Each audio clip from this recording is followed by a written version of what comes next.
মধ্যে পৌঁছে যেতে পেরেছে। সো আপনার কন্টেন্ট যতটা মানে আকর্ষণীয় হবে, যতটা সুন্দরভাবে আপনি আপনার কন্টেন্টকে প্রেজেন্ট করতে পারবেন, ততই কিন্তু আপনি আপনার কাস্টমারের টপ অফ দ্য মাইন্ডের মধ্যে যেতে পারবেন ইনশাআল্লাহ। দেখেন আমাদের বাসার নিচেও কিন্তু মশলা পাওয়া যায়, তাই না? এছাড়াও বড় বড় যত ব্র্যান্ড আছে, প্রাণ আছে, রাঁধুনি আছে, তাদের ঘিও কিন্তু পাওয়া যাচ্ছে বাজারের মধ্যে, বেশ রিজনেবল প্রাইসে পাওয়া যায়।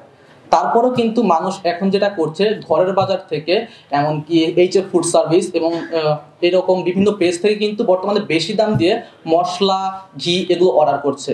তার কারণ কি? অবশ্যই তাদের প্রোডাক্ট ভালো, কিন্তু তার আগে আমাদেরকে মাথায় রাখতে হবে তারা তাদের কাস্টমারের সাথে কমিউনিকেট করছে কিন্তু একটা প্রপার কন্টেন্টের মাধ্যমে। আশা করছি আপনাদেরকে বিষয়টা বোঝাতে পেরেছি। এখানে যেহেতু অনেকেই আছেন ব্যবসায়ী এবং অনেকেই হয়তো নতুন ব্যবসা শুরু করবেন অথবা উদ্যোক্তা আছেন, তো আমাদের কিন্তু প্রতিনিয়ত অনলাইনে যখন আমরা ব্যবসা করতে যাব আমাদের কিন্তু প্রচুর কন্টেন্টের প্রয়োজন হবে। কিন্তু বর্তমানে আমি যেটা খেয়াল করেছি, আমি এটা বলছি আমাদের ইসলামিক ভাবধারার যারা আছেন তাদেরকে উদ্দেশ্য করে বলছি, এই ধারা থেকেও অনেকে যখন কন্টেন্ট বানান তখন আমরা কিছু কিছু বিষয় খেয়াল করি না। আমরা আমাদের কন্টেন্টের সাথে হালাল এবং হারাম এই দুইটা জিনিস মিক্স করে ফেলি। আমি অনেক ভাইয়ের, আমাদের মুসলিম ভাইদের পেজের মধ্যে দেখেছি যারা তাদের কন্টেন্ট বানাচ্ছে, তাদের সেই কন্টেন্টের মধ্যে বাই এনি চান্স কোনোভাবে মিউজিক অ্যাড হয়ে যাচ্ছে, হয়তো যিনি ভিডিও এডিটর ভাই আছেন তিনি অ্যাড করেছেন। তো সেই ব্যবসায়ী ভাইয়ের কিন্তু এটা দায়িত্ব, এটা অ্যাকনলেজ করা, এটা দেখা যে তার কন্টেন্টের মধ্যে কোনো হারাম মিউজিক অ্যাড হচ্ছে কিনা। এটা আমরা অনেকেই খুব লাইটলি নেই, বাট এটা কিন্তু লাইটলি নেওয়ার মতো কোনো বিষয় না। যখন আমার একটা কন্টেন্টের মধ্যে হারাম মিউজিকগুলো আমি অ্যাড করব অথবা বেপরদা কোনো নারীর ছবি অ্যাড করব, এটা যতজন মানুষ দেখবে তাদের গুণা কিন্তু আমার ঘাড়ে এসে পড়বে। এখন আমি এই দায়টা শুধু ভিডিও এডিটরের উপর চাপিয়ে দিতে পারবো না, একজন ব্যবসায়িক ওনার হিসাবে এই দায়টা আমার উপরে বর্তায়।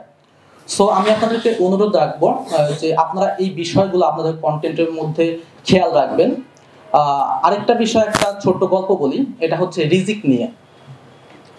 সেটা হচ্ছে একদিন এক লোক মরুভূমির মধ্যে দিয়ে যাচ্ছে, সে উটের পিঠে করে যাচ্ছিল। তো মরুভূমির মধ্যে উত্তপ্ত জায়গা, সে এখন নামাজ পড়ার জন্য একটা জায়গা খুঁজে পেয়েছে, নামাজ পড়বে এই জন্য জায়গা খুঁজছিল। তো খুঁজতে খুঁজতে একটা জায়গা খুঁজে পেয়েছে নামাজ পড়ার জন্য। এরপরে সে কি করলো, সে নামাজ পড়তে যাওয়ার নিয়ত করলো, কিন্তু তার মাথায় চিন্তা হচ্ছে তার উটের পিঠে সে যে গদিটা বেঁধে রেখেছে, এই গদিটা যদি কেউ চুরি করে নিয়ে যায় তখন কি হবে।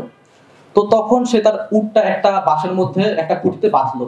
বাঁধার পর সে দেখলো যে পাশে একটা ছোট ছেলে বসে আছে। তো তিনি সেই ছেলেটাকে বললেন যে বাবা, আমার এখানে উটটা আছে, তুমি একটু আমার উটটাকে পাহারা দিও, আমার এই গদিটা আছে এটাকে তুমি পাহারা দিও, আমি একটু নামাজটা পড়ে আসছি। তো উনি নামাজ পড়তে গেল। স্বাভাবিক মরুভূমির মধ্যে বাহিরে অনেক উত্তপ্ত গরম, তো উনি যখন শীতল একটা ছায়ার নিচে নামাজ পড়তে গিয়েছে তখন তিনি বুঝতে পারলেন যে বাহিরে যে ছেলেটাকে উনি বসিয়ে রেখেছেন ওই ছেলেটার অনেক কষ্ট হচ্ছে হয়তো এই গরমে।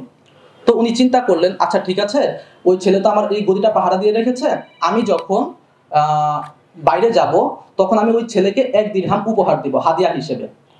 ওটা উনি নিয়ত করে রেখেছেন।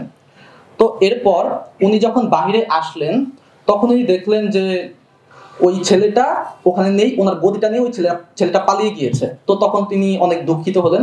এরপর তিনি পাশের একটা বাজারে গেলেন, গিয়ে দেখলেন যে ওই ছেলেটা ওই গদিটা একজন দোকানের কাছে বিক্রি করে দিয়েছে। তো তিনি জিজ্ঞেস করলেন ওই দোকানিকে যে আচ্ছা এটা তো আমার গদি, এটা আমি এরকম এরকম ঘটনাটা বললেন। তারপর বললেন এটা ওই ছেলে আপনার কাছে কত টাকায় বিক্রি করছে, সে বলল 1 দিরহামে। তো এখানে লক্ষণীয় বিষয় হচ্ছে ওই ছেলে কিন্তু চাইলে এই 1 দিরহাম হালাল ভাবে উপার্জন করতে পারতো, কিন্তু তিনি যেই পথটা বাছাই করেছেন এটা হচ্ছে হারাম। তো আমাদের এই বিষয়টা সবসময় খেয়াল রাখতে হবে, আমাদের রিজিক হচ্ছে নির্ধারিত আল্লাহ কর্তৃক। তো এখন এটা আমাদের দায়িত্ব, আমরা কি হালাল পথ বাছাই করবো নাকি হারাম পথ বাছাই করব, এই হচ্ছে বিষয়। আর আরেকটা ছোট্ট কথা আমি বলে আমার বক্তব্য এখানে শেষ করতে যাচ্ছি। আমাদের বিজনেসম্যান থেকে আমরা কাজ করছি মানুষের বিজনেস কন্টেন্ট ডেভেলপমেন্ট নিয়ে। সো আমাদের কন্টেন্ট ডেভেলপমেন্টের যে সার্ভিসটা আছে, প্রাথমিক সার্ভিস, সেটাতে অলরেডি 10% ডিসকাউন্ট চলছে। তবে উদ্যোক্তা কনভেনশন ও নাসির সন্ধ্যা এই প্রোগ্রামে যারা উপস্থিত হয়েছেন তারা যদি তাদের মোবাইল নাম্বার দিয়ে জাস্ট কনফার্ম করেন যে আপনারা এখানে উপস্থিত হয়েছেন এবং এই রেফারেন্সটা দেন, তাহলে তাদের জন্য আমরা আমাদের প্যাকেজের মধ্যে রাখছি 40% ডিসকাউন্ট। এবং 40% ডিসকাউন্টের পরে আপনারা যদি কোনো প্রমোশনাল ভিডিও কন্টেন্ট বানাতে চান সেটা শুরু হবে মাত্র 4200 টাকা থেকে ইনশাআল্লাহ।